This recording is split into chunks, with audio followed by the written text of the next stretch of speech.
Assalamualaikum warahmatullahi wabarakatuh. Teman-teman dan saudara-saudara pemirsa yang ada di seluruh masyarakat Indonesia. Di sini kami mau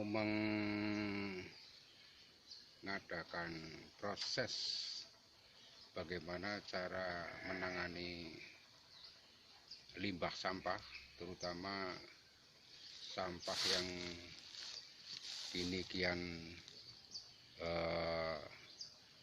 meningkat banyak, karena kalau tidak ditangani dengan secara serius dengan metode istilahnya yang ada, sampah itu akan menjadi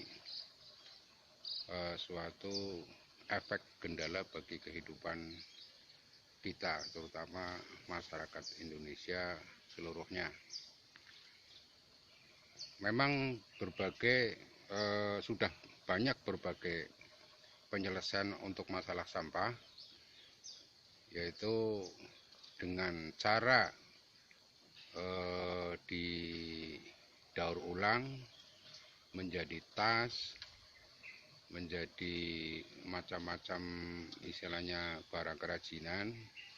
Tapi kalau kita amati bahwa sampah itu berbagai macam jenisnya, dari plastik kumel bening sampai pada plastik yang padat yang sulit untuk diupayakan penyelesaiannya. Tapi di sini kami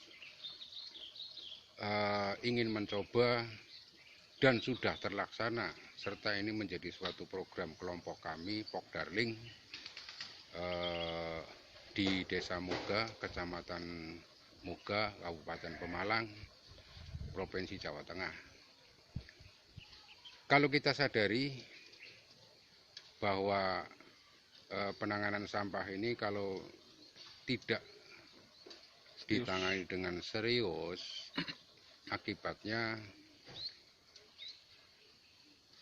sumber daya tanah, kesuburan tanah akan terganggu, dan pori-pori bumi ini juga akan tersumbat oleh berbagai macam jenis sampah yang sulit untuk diurai oleh mikroorganisme.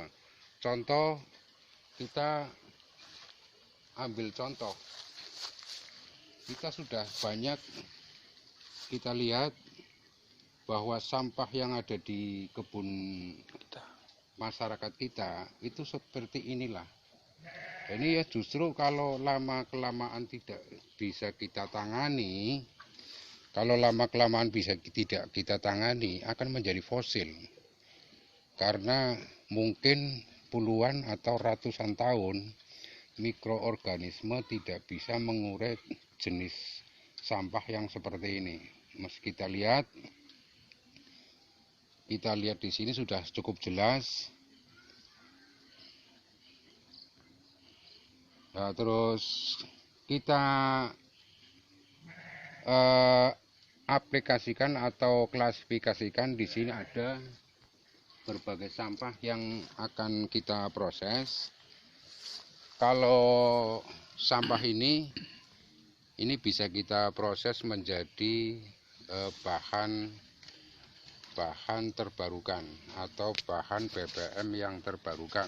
Ini sampah jenis ini, dan sampah jenis ini pun sama, yaitu yang bisa kita jadikan bahan bakar minyak untuk keperluan konsumsi masyarakat, yaitu berupa bahan bakar kompor, diesel, dan industri logam yang istilahnya untuk sebagai bahan bakar pelelehan daripada logam. Lah, untuk jenis sampah ini kita lihat, ini yang istilahnya sulit untuk kita upayakan untuk diproses. Kita bisa memasukkan sampah ini menjadi suatu bahan bakar. Kita coba kita contoh, kita bakar. Nah, ini untuk sebagai bahan bakar daripada sampah plastik yang putih atau plastik bening yang istilahnya kita masukkan ke sini nanti seasonnya nanti. Nah, ini contoh plastik juga yang tidak bisa diupayakan untuk didaur ulang. Bisa juga untuk pembuatan paving maupun untuk campuran aspal untuk mengaspal jalan. Ini juga bisa. Nanti season yang berikutnya kita proses.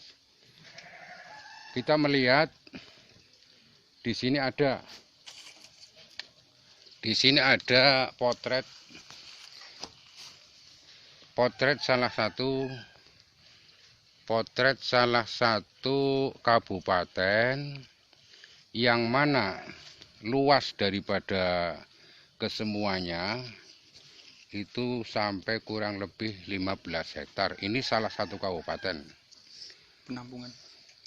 Jadi penampungan sampah atau TPA akhir yang tingginya dari permukaan tanah sampai ke atas itu kurang lebih 10 meter kubik. Nah, jika kalau dikalikan 15 hektar kali 10 itu 1.500.000 meter kubikan. Ini perkiraan, ini estimasi perkiraan, coba dihitung masing-masing. Nah, ini nanti kalau tidak kita proses, maka ini akan menjadi fosil untuk berikutnya. Jadi susah untuk dipisahkan antara tanah yang sudah melekat pada sampah tersebut. Karena sudah jelas kalau istilahnya penumpukan sampah ini berlanjut bertahun-tahun, itu plastik akan menjadi panas, menjadi suatu menyublim dan panas. Nah, panasnya ini akan membekukan tanah yang sudah organik yang sudah menjadi tanah yang subur ini. Nah, untuk season berikutnya ini bisa diatasi dengan metode alat yang sudah kami sediakan secara prototip. Kita lihat bersama-sama. Mari kita lihat. Ini salah satu alat prototip yang untuk memisahkan dari organik yang sudah menjadi tanah. Mari kita praktekkan bersama-sama. Kita lihat, ini baru prototip. Ini kita lihat, ini sampah yang masih berkolaborasi dengan tanah. Kita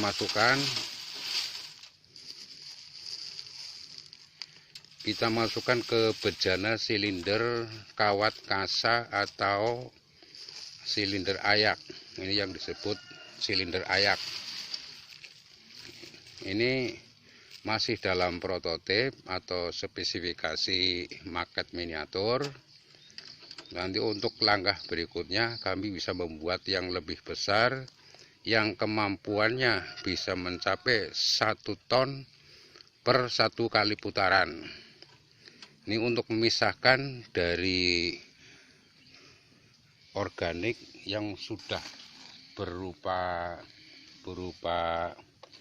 tanah untuk kita pisahkan. Mari kita bersama-sama kita melihat proses ini akan berlangsung hanya kurang lebih setengah atau maksimal 1 jam untuk memisahkan plastik atau non organik dari unsur tanah yang masih melekat pada sampah plastik. Ini spesifikasi maket miniatur, ini bisa dibuat yang lebih besar lagi dengan menggunakan dengan menggunakan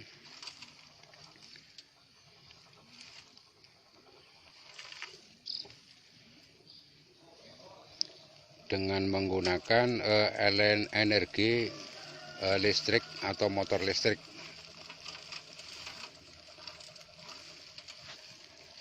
Lah kita jeda dulu, kita jeda dulu. Untuk langkah selanjutnya, plastik ini sudah posisi bersih. Mari kita masukkan ke kilang atau tanur penyulingan sampah ini. Dan tanur penyulingan sampah ini pun kita tutup dengan rapat dengan menggunakan sil karet yang nanti tidak terjadi kebocoran uap. Kita tutup rapat, kita baut.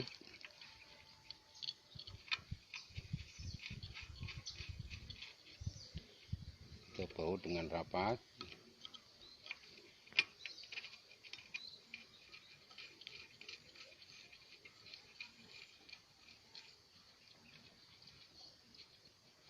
Nah, ini kita biarkan sampai durasi 2-3 jam.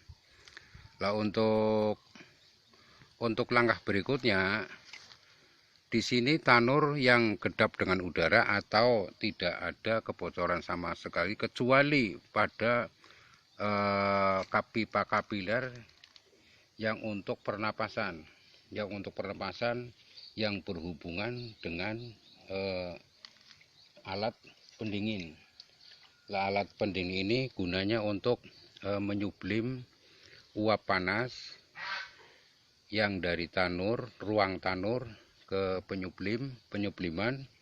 Setelah menyublim akan keluar melalui kependinginan, dan pendinginan akan menjadi titik-titik cairan yang nanti kita akan peroleh hasil daripada penguapan ini. Sebelumnya kami terangkan bahwa pembuatan istilahnya kilang tanur ini kita menggunakan cerobong alami. Ini ada dua cerobong secara alami dan cerobong secara elektrik. Jadi tujuan kita membuat cerobong elektrik ini fungsinya untuk memproses CO2 atau SO2 yang pekat untuk bisa menyaring supaya istilahnya asap yang keluar dari cerobong ini bisa tertarik oleh dan bisa diproses untuk tidak meminimalisir keluarnya karbon dioksida.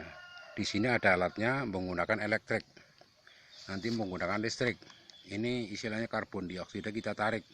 Setelah kita tarik, kita masukkan ke bejana berikutnya, yaitu berupa air yang untuk menampung daripada karbon dioksida ini. Nah, selang waktu kita sudah berjalan begitu agak lama, mari kita buktikan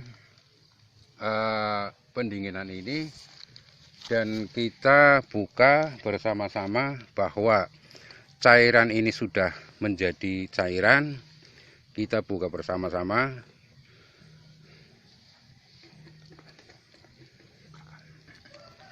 Nah, walhasil ini sudah menjadi cairan BBM yang siap untuk bisa digunakan.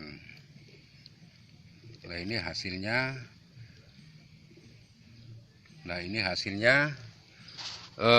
Untuk kita perlu terangkan bahwa yang 1 kilo itu menjadi 600 cc. Yang itu yang 1 kilo. Lah, andaikan kita masak 10 kilo berarti menjadi 6 liter. Kita masak 1 kintal menjadi 60. Kita masak 1 ton berarti menjadi 600 liter. Ini sudah cairan yang sudah bisa bermanfaat untuk berbagai macam yang sudah kami jelaskan di naskah proposal, yaitu fungsinya untuk pelarut cat, untuk istilahnya bahan bakar diesel, untuk bahan bakar motor bila perlu, karena ini masih mempunyai TB yang perlu kita suling lagi. Kita suling lagi menggunakan media stainless atau sejenisnya yang istilahnya steril dengan unsur-unsur logam-logam yang lain kalau kita gunakan untuk kendaraan. Sementara ini kami hanya memanfaatkan untuk keperluan kompor, dan bila nanti istilahnya dari pihak pemerintah maupun swasta maupun istilahnya yang peduli dengan ibarat usaha kami dengan processing penyelesaian sampah menjadi suatu energi terbarukan, kita harapkan kepada pemerintah untuk memberikan suatu motivasi atau dorongan kepada kami supaya kami bisa melaksanakan penyelesaian sampah lebih lanjut dan lebih luas lagi. Untuk itu mari kita coba bahwa ini bisa kita ambil contoh.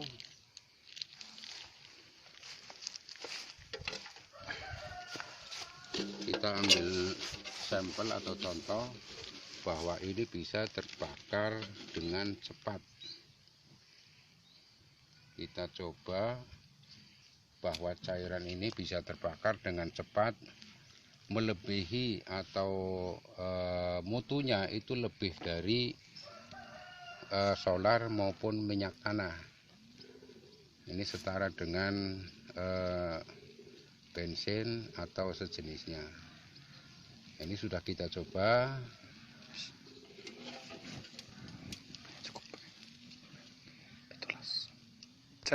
Demikian sekilas praktek kami yang tadi, sedikitnya bisa memberikan suatu wawasan kepada seluruh aspek komponen masyarakat.